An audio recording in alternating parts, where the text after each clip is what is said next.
Now, speaking of charging people, we're going to get to some disappointing things that we have going on with the administration, but some good things. Here,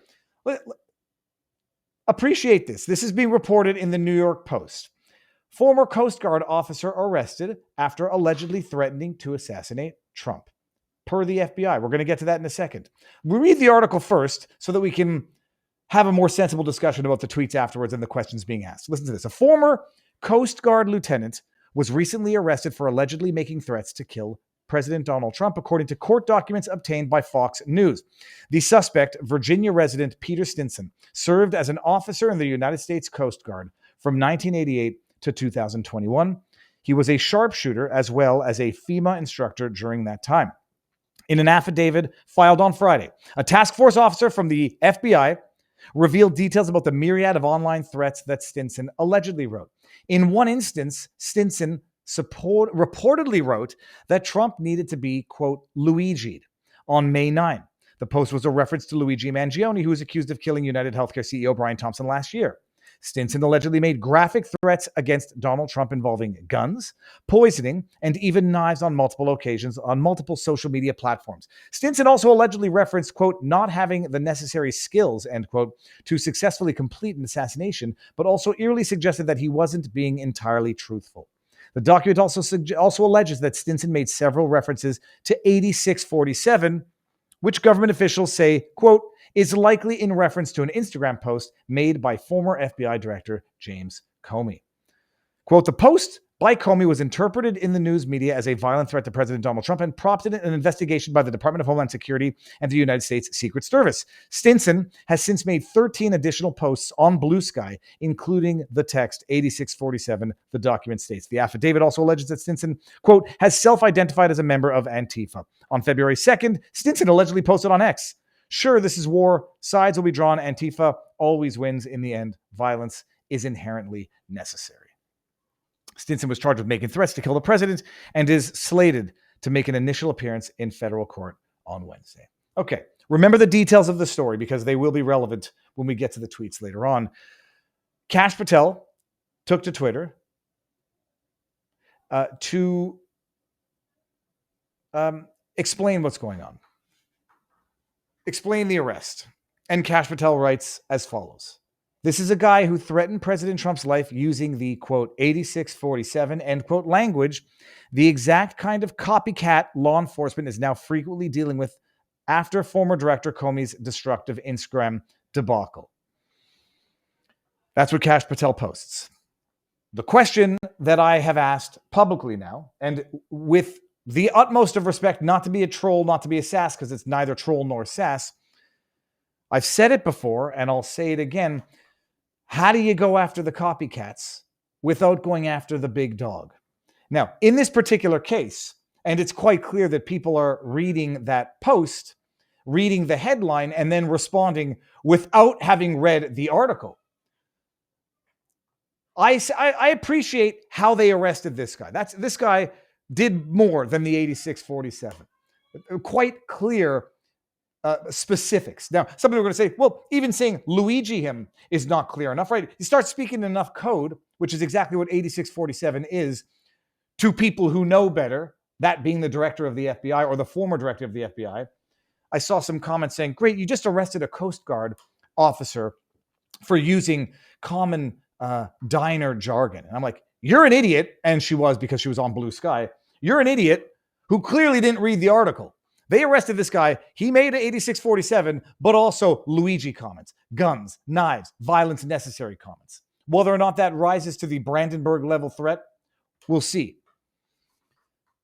But how do you go after the copycats without going after the big dog? What is the determination that Comey, in putting out that tweet, didn't know what he was doing and therefore cannot be charged or is not going to be charged? And this, I still don't know if this is on the FBI, Secret Service, DOJ, United States. I don't know. Who has the authority right now? The article suggests that Comey has been investigated, and it would seem that it was under the jurisdiction of the United States Secret Service. Who has the authority to charge? From my understanding, I think Secret Service may or may not. Pretty sure the FBI does, and I'm very certain that the DOJ under Bondi does. How the hell do you not go after the big dog when you are now seeing the copycats? More importantly, set aside the material distinctions here. Some will say, well, Comey didn't rise to a true threat or a real threat. I'm of the opinion, let him raise that defense. I'm of the opinion that when the former director of the FBI, who prides himself on working with counterterrorism, gang members, street criminals, when the FBI director, former FBI director, had just written a book and then posted about that book after the post 8647, and the summary of the book that he posted in that post talks about how a far-right extremist was using violent rhetoric in code on the internet to instruct his fans to bring violence on his political adversaries. When you have James Comey in an article very recently talking about how he used to watch The Sopranos, but didn't like it much because of the way the bullies were glamorized, and The Sopranos frequently, or at least on multiple occasions, talked about 86ing, whacking guys, and not in the sense of diners, I think we know damn well that James Comey knew damn well what he did. I would say charge him. That's the argument. You want to talk about mens rea? He knew what he was doing. He knew that it was a threat. He knew that it would incite others to violence.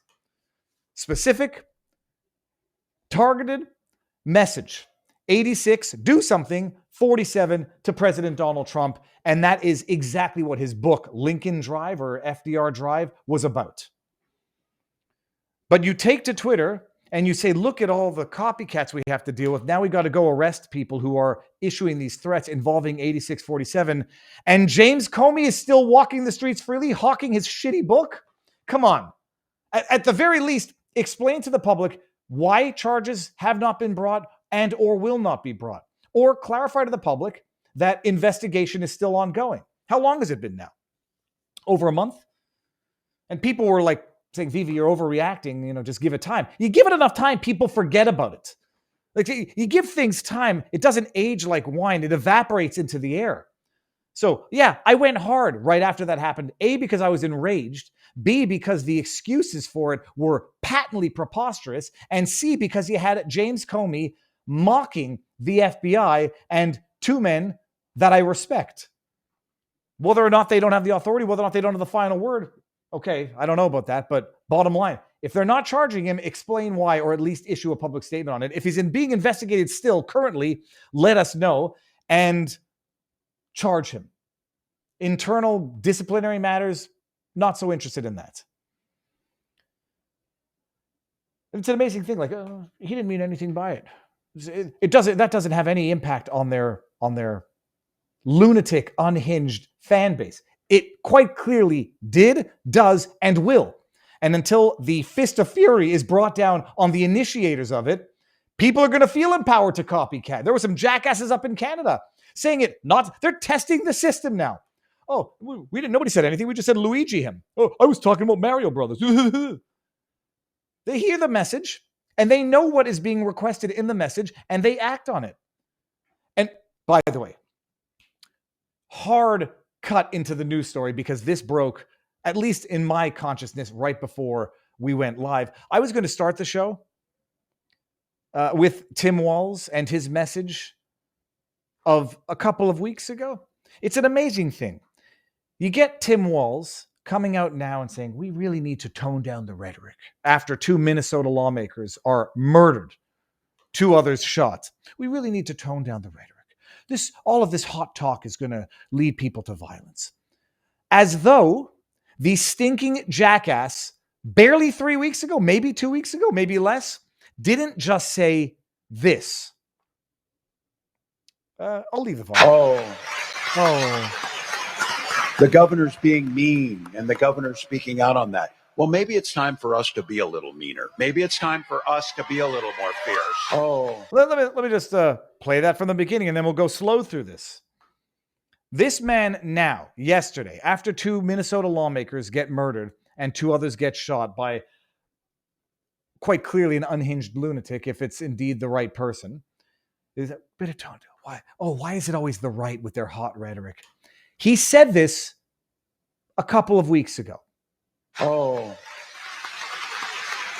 The governor's being mean and the governor's speaking out on that. Well, maybe it's time for us to be a little meaner. Maybe it's time for us to be a little more fierce. Well, what could that mean? What could that mean? Oh, by the way, here. Here's the notice of appointment of Tim Walz appointing the man who would go on to murder 2 lawmakers to his governor's workforce development board in 2019. The governor's being mean and the governor's speaking out on that. Well, maybe it's time for us to be a little meaner. Maybe it's time for us to be a little more fierce. And I put out a tweet that basically says Tim Walz called on his supporters to be a little meaner, a little more fierce. A few days later, a man he appointed to the governor's workforce development board murdered the only Democrat who voted with Republicans to defund illegal aliens. No, but it's the right, and it doesn't mean anything, right? It's words when they say it, and then when something happens, they pretend that they've got a moral high ground, telling everyone to be nice and tone down the rhetoric. After you have Maxine Waters telling people to get in the faces of Republicans and harass them and let them know they're not welcome. You get AOC saying take to the streets and fight, fight, fight. You get who else? Who was it that said the fight will continue? Oh, then you get Chuck Shitface Schumer talking about the storm that the Supreme Court justices will bring upon themselves if they issue certain rulings. And then, for whatever the reason, one of these unhinged lunatics goes and shoots up a baseball field of Republican senators or lawmakers. And then they try to pretend that it was the right that did it. Now, whether or not it's the right, the left, or just psychotic people who hear these messages and think that they are the righteous ones in their own stories of depravity, that was Tim Walz. 2 weeks ago, barely a week ago, 3 days ago, 4 days ago, someone that he appointed to his governor work board, whatever the hell that was, bipartisan, my ass, dealing with racial equity, employment training, handicapped equity, goes out and kills the only lawmaker, Democrat, who voted with Republicans and shoots 2 others.